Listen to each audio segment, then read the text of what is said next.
بسم الله الرحمن الرحيم ألف لام را تلك آيات الكتاب وقرآن مبين ربما يود الذين كفروا لو كانوا مسلمين ذرهم يأكلوا ويتمتعوا ويلههم الأمل فسوف يعلمون وما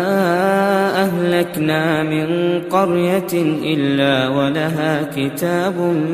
معلوم ما تسبق من أمة أجلها وما يستأخرون وقالوا يا أيها الذي نزل عليه الذكر إنك لمجنون لو ما تأتينا بالملائكة إن كنت من الصادقين ما ننزل الملائكة إلا بالحق وما كانوا إذا منظرين إنا نحن نزلنا الذكر وإنا له لحافظون ولقد أرسلنا من قبلك في شيع الأولين وما يأتيهم من رسول إلا كانوا به يستهزئون كذلك نسلكه في قلوب المجرمين لا يؤمنون به وقد خلت سنة الأولين ولو فتحنا عليهم بابا من السماء فظلوا فيه يعرجون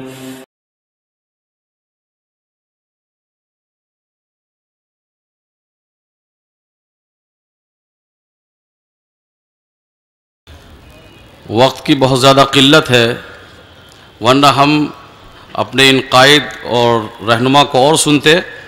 اب میں اس کے بعد صوبائی جمعیت اہل حدیث کرناٹک و گوا کے امیر محترم جناب حضرت مولانا عبدالوہاب جامعی صاحب کو آواز دے رہا ہوں کہ آپ تشریف لائیں اور اپنے خیالات کا اظہار فرمائیں۔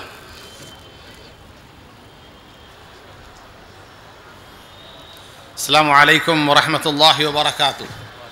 الحمدللہ رب العالمین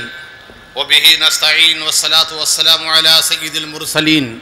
وعلی آلہ واصحابہ واہل بیتہ وسلم اجمعین، اما بعد۔ محترم صدر اجلاس امیر جمعیت الحدیث ہند حضرت مولانا اصغر علی صاحب امام مہدی سلفی حفظہ اللہ، ہندوستان بھر سے تشریف لائے ہوئے جمعیت الحدیث صوبائی جمعیت الحدیث کے امراء و نظماء، علماء کرام و شرکاء اجلاس، آج قیام امن عالم و تحفظ انسانیت کے نام پر جو کانفرنس یہاں منعقد کی گئی ہے، اس عنوان کے انتخاب اور اجلاس کے انعقاد پر میں مرکزی جمعیت الحدیث ہند کے ذمہ داران کو،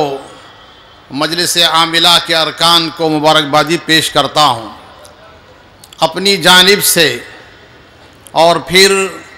یہاں صوبائی جمعیت الحدیث کرناٹک کے ناظم اعلیٰ جناب اسلم خان صاحب، نائب امیر جناب حاجی محمد یونس صاحب اور مولانا شاہ ولی اللہ صاحب، خازن جمعیت جناب قاسم منصور دادو قریشی صاحب، اور پورے دونوں اسٹیٹ کے تشریف لائے ہوئے کثیر تعداد میں حاضرین کی جانب سے میں ذمہ داران کو مبارکبادی پیش کرتا ہوں کہ انہوں نے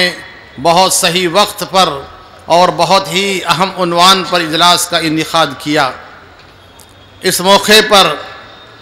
ہماری مسرت اور خوشی اس حیثیت سے بھی دوبالا ہو گئی ہے کہ اللہ سبحانہ و تعالیٰ نے ہماری دعاؤں کو قبول فرما لیا۔ ہماری نیک خواہشات تھی، ہماری دلی تمنا اور آرزو تھی، اور ہم وہ دن دیکھنا اور سننا چاہتے تھے کہ جماعت و جمعیت سے چند احباب ہمارے اپنے علماء جو بعض غلط فہمیوں کی بنیاد پر دور ہو گئے تھے، آج اس اجلاس میں اس اسٹیج پر یک جگہ نظر آ رہے ہیں۔ ہماری خوشی اور مسرت اس موقع پر بہت زیادہ دوبالا اور بڑھ گئی ہے۔ اس کے لیے جس کوشش اور جس محنت، جو کچھ کوشش اور محنت فرمائی میرے برادرم محترم مولانا شیر خان جمیل احمد صاحب عمری حفظہ اللہ، اللہ تعالیٰ آپ کی عمر میں، آپ کے علم میں برکتیں عطا فرمائے، میں ان کو مبارکبادی پیش کرتا ہوں۔ اور ہماری سب کی یہ دعائیں ہیں کہ اللہ سبحانہ و تعالیٰ اس اجلاس کو امن عالم کا باعث فرمائے، اس ملک کو بھی اللہ رب العالمین امن و سلامتی کا گہوارہ فرمائے۔ السلام علیکم ورحمۃ اللہ وبرکاتہ۔